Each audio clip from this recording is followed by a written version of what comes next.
Alright, so today we got JDot Breezy. Now, if y'all been rocking with the channel for a minute, then you probably remember a video I made about JDot Breezy last year talking about how he was linked to this Julio murder case. JDot Breezy is a rapper out of Jacksonville. He's got ties to Young and Ace in them. And back then when I made this video, it was really just whispers. What prompted that video was when I was reading the paperwork for this case and I seen his name popped up in the discovery. There were subpoenas for his phone, his iCloud, and his Instagram account. And I said it right there in that video that you don't get subpoenaed for nothing. They only pull your records if they think you're connected somehow. And at the time, everybody pretty much said that I was reaching, stretching the paperwork, making something out of nothing. But I told y'all, if his name is in the discovery paperwork, it is going to resurface later. And here we are.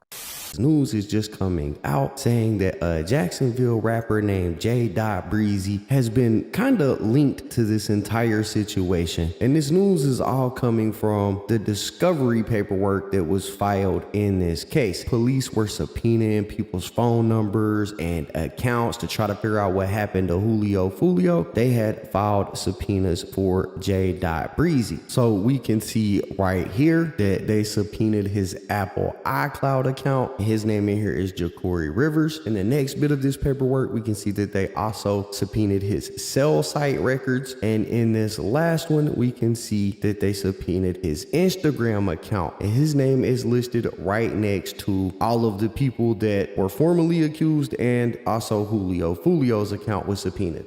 Alicia Andrews' trial just ended, but during that trial, a detective got on the stand and sat there and confirmed that JDot Breezy is under investigation. He said that they have an open investigation into JDot Breezy. He hasn't been cleared and he also hasn't been charged, but it's still being looked at. And then it got worse because they pulled up Cash App records showing that he sent one of the shooters $390 the day before Julio got killed. That same money ended up paying for the Airbnb that those dudes stayed in before they killed Julio. So, like I said, what used to just be his name and paperwork officially hit the courtroom. And because of this, people are back to saying that there is like an ATK or 1200 RICO that may be coming in the future. We've already seen during Alicia Andrews' trial, the state connecting songs, money, and movement like it's been one big operation, right? So I want to take a look at this courtroom footage where the detective says that JDot Breezy is in fact under investigation. Cash App records of defendant Isaiah Chance's Cash App account, which is titled with the name Mr. Rich Off War. And what we learned from this, these documents were that on 6/22 at 1:45 a.m., so this is a Saturday before the murder, it's actually before they leave Jacksonville to come to Tampa, Mr. Rich Off War receives a transfer amount from the account of JDot Breezy. JDot Breezy is the rapper name of a gentleman whose real name is Jacory Rivers. He's one of the prominent 1200 gang rappers who also released a song after Julio's death, mocking his death.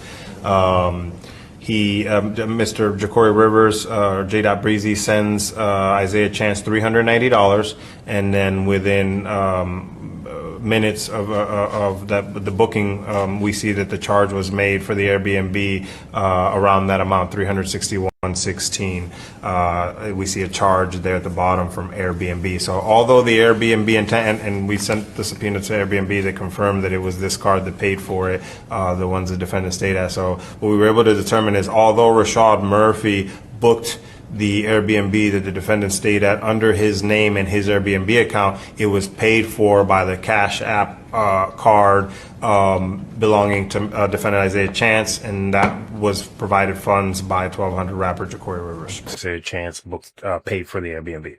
All right, and JDot, he was never arrested. This investigation's still open. It's still open? In reference to any other involvement, specifically to Mr. JDot. All right. Okay. The fact that he paid for the Airbnb, that wasn't enough for an arrest warrant. Or so. Sorry, go The ahead. fact that he sent $390 on its own was not enough for an arrest warrant from JDot Breezy, correct? Was it enough for a search warrant? I can't.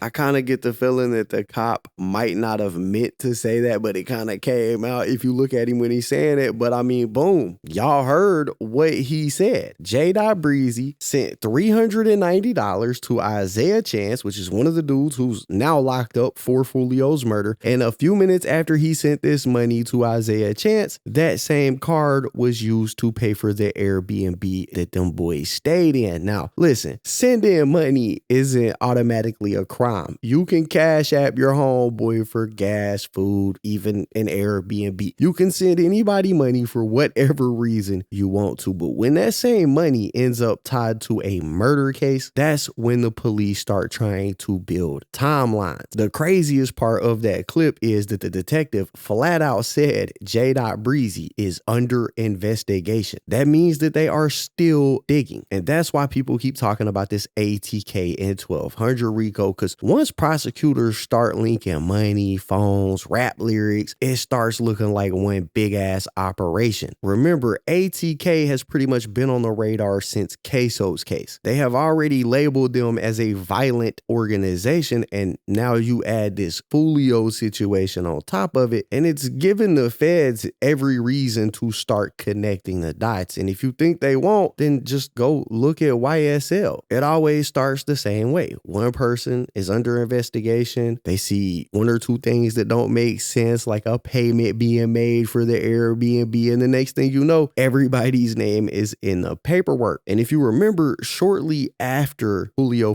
was killed, his mom actually went and did some interviews. One of those interviews was with Say Cheese. And in that interview, she basically said, I don't know these people that killed my son. He didn't know them. I don't understand why they were the ones to do it. It feels like somebody may have sent these people to kill my son. She even said that she believes more people will eventually be arrested. So, do you believe more people will be arrested for what happened to your son? Yes. So more than the 5 that are on the screen right now? Mm-hmm. Okay, and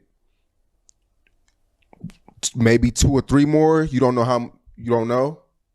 I don't know. And is this something that you're being told? No, I just believe that more will be. Okay. Yeah. And none of the 5 are connected to your son at all? I don't know any of them. Like, I don't know any of them at all. And that's it's strange to me. Like, if I don't know any of them, he would have never thought those guys would, we don't know. I don't know any of them. So that's the reason why I believe that it's going to be more arrests. Because I'm thinking, like, who sent you? Somebody had to send you. We don't know you. Now, after seeing them link JDot Breezy to basically this crime by him sending the money that was used to pay for the Airbnb, that clip hits a little bit different now, don't it? She said that months ago, somebody had to have sent them. And now that the first trial has happened, that's exactly what prosecutors are hinting at, or at least the detective is hinting at. There was definitely more to this than just a few dudes sliding down to Tampa on their own. It looks like somebody helped line this whole thing up, paid for an Airbnb, and made this trip possible. I mean, think about it. If they didn't even have money for the Airbnb and they had to get $390 from JDot Breezy, how did they afford the gas to get there? How did they afford the guns that they had, the ammunition, right? They literally had to borrow $300 just to get there. These dudes was broke. And dudes that are that broke would really do anything to change the circumstances. Now, whether it ends up being JDot Breezy or somebody else, the point is, it looks like Julio's mom's gut feeling was right. When you hear a victim's mom say, we don't know these people, so who sent them? And then months later, we hear detectives talking about Cash App payments and investigations that are ongoing. That sounds less like a coincidence and more like a chain of command, right? There's layers to this case, and they're obviously still digging, and I'm sure that more names are going to keep getting tied to this situation. And I'm not the only one that feels that way. It's why people keep saying that there is a RICO that might be coming in the future. The state is already treating ATK and 1200 like organized gangs, and once you start proving coordination across multiple crimes, that's when they can put together a conspiracy case. And we seen them use lyrics from music in this trial. They played Who I Smoke. They played Ace's song Game Over. They have already started making these links. So some of y'all may be asking, why would JDot Breezy be involved with this on that kind of level? What is the history here? And it's actually something that I covered in my video I made last year about that. So I'm going to go ahead and play y'all a flashback so that y'all have a better understanding of why JDot would even be involved in this in the first place. Him and Julio did have problems in the past. He had a brother or a cousin. I can confirm which one it was. He calls this dude his brother. Other people say it's his cousin, but he had a brother named Rollo that was affiliated with Young and Ace, ATK. And Rollo ended up losing his life during a shootout in Waycross, Georgia, when apparently some people pulled up on ATK members, including Young and Ace, hopped out and started shooting. Right? Some of y'all might remember this story. Apparently, Queso and Scotty, who were both ATK members, were shooting back, but it was during this shootout that Rollo was hit in a crossfire and he passed away. But it was around the time when his brother died that JDot became heavily affiliated with ATK. You're dissing a lot of the same ops that Young and Ace and all them guys are dissing on their songs. How did that kind of become the case that you ended up kind of being aligned with their side? It wasn't even necessarily like, it was, I wouldn't say it was like I picked the side. It was like I was forced on the side. Like I said, I'm not the type of dude that's like, oh, if I get out and a motherfucker, oh, don't f that nigga because I don't f with him. And I was with him, like, I ain't finna do that. Like, I'm not that type of dude. Like, I don't play them type of games. If that's the case, I just won't f neither one of y'all. So it was just like, when I got out, it was just like throwing subliminals. So it was like, it kind of like eased me on this way. And like, just happened, like just started happening, you feel me? Right. So it was like, boom, that's what it was. My brother, Rollo, you feel me, was around Ace and all them boys. And then like I grew up with Queso and his brother. Right. Like my mama know they mama, like we was god brothers and god sisters when we was kids. So he got in a booth and started dropping songs, and in these songs, he was taking shots at Julio and people inside of Julio's clique, and that was mainly because they were dissing Rollo in their songs. So when JDot Breezy finally did decide, all right, I'm gonna jumpstart my rap career, he decided to send some shots back. You're talking about, you know, Julio, Bibby. It's a lot of things that you said that people are picking up right now when putting and making videos about. Yeah. You know, let's talk about the Julio situation. I f with Julio tough. I f with you real heavy. Do you know him personal, or is that just all internet? Nah, I done met him before. Like, I done seen him in person. Like, I done been around him before. Like, you feel me? Like, my family, like my dad's side of the family from over there from where he from, you feel me? Like, you feel me? I ain't got nothing really bad, too much to say about bro, you feel me? Like, I wish him the best, but he ain't no secret. I don't f with him, you feel me? That ain't no secret. But really, like, me and all in all, that was just my response from all the times he done put my brother name in this song, and I'm just making regular music. I'm trying to go on about my career, and you just steady picking at me, you feel me? So, like, that's just my response, you feel me? And if anybody feel played about it, don't send a diss if you can't take one back.